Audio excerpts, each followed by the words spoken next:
Türkiye'de yaşagan iki Kırım Tatары Ukrayn diasporасы temsilci весиқасын aldı. Ankara'da dernek vekilleri bildirgенне көре Боли бақия бірінші кері olup geçmekte.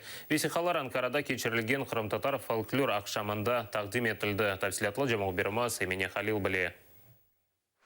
Türkiye'nin paytaxtı Ankara'da tarihte birinci kere Türkiye'de yaşayan diaspora vekillerine Ukrayna diaspora vesiqaları verildi. Vesiqalar Ukrayna'nın Türkiye'deki elçisi Andrey Sybiga tarafından Kırım Tatar folklor akşamı çerçevesinde takdim edildi. Сьогоднішній день також і особливий день. І сьогодні я би хотів і матиму честь вручити посвідчення закордонних українців, які вперше в історії української державності українська держава оформила та видала представникам кримсько-татарської громади, діаспори, які проживають на території Туреччини. Tedbir dışında Mustafa Cemilov Ukrayna'nın elçisi ile şahsi görüşü geçirdi.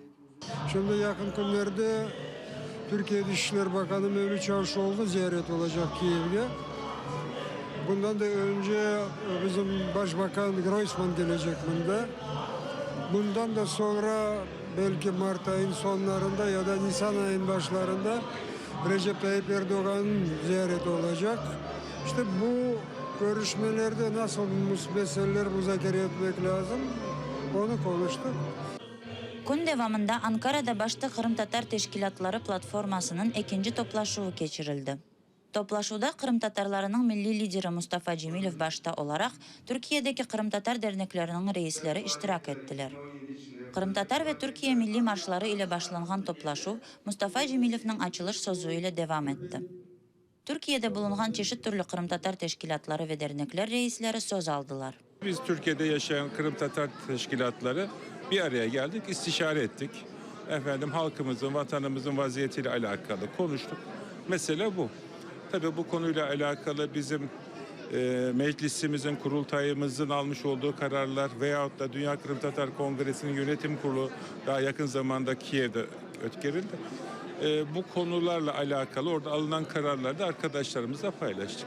Yapılgan işler ve yakın günlerde Kiev'de olup geçken Dünya Kırım Tatar Kongresi'nin neticeleri platforma iştirakçılarına bildirildi.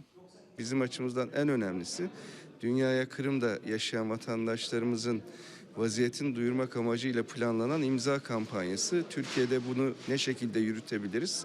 Buna ilişkin fikirleri aldık arkadaşlarımızdan ve en kısa sürede bu faaliyete başlayacağız. Onun için de Litvanya'daki Tatarların talepleri ve faaliyetlere ilişkin görüşlerini aktardık.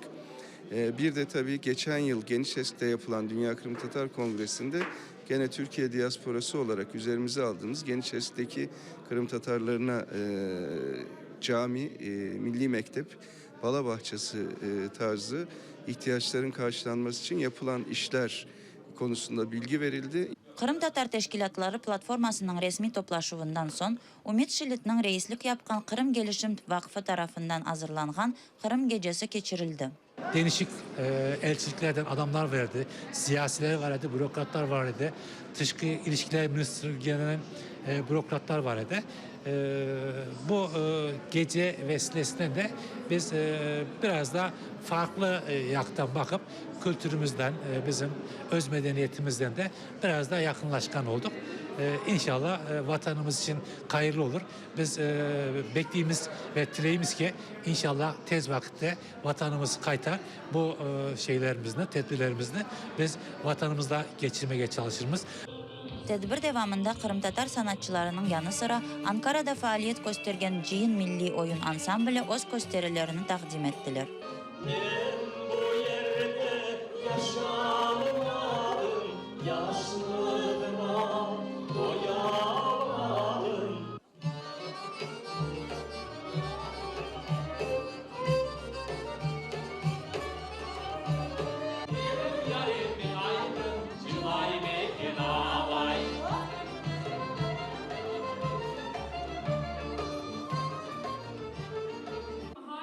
Ankara'nın Anadolu Downtown misafirhanesinde geçirilgen tedbirde diasporadaki Kırım Tatarlardan gayrı Türkiye'nin çeşit resmi kuruluşlarının temsilcileri bulundu.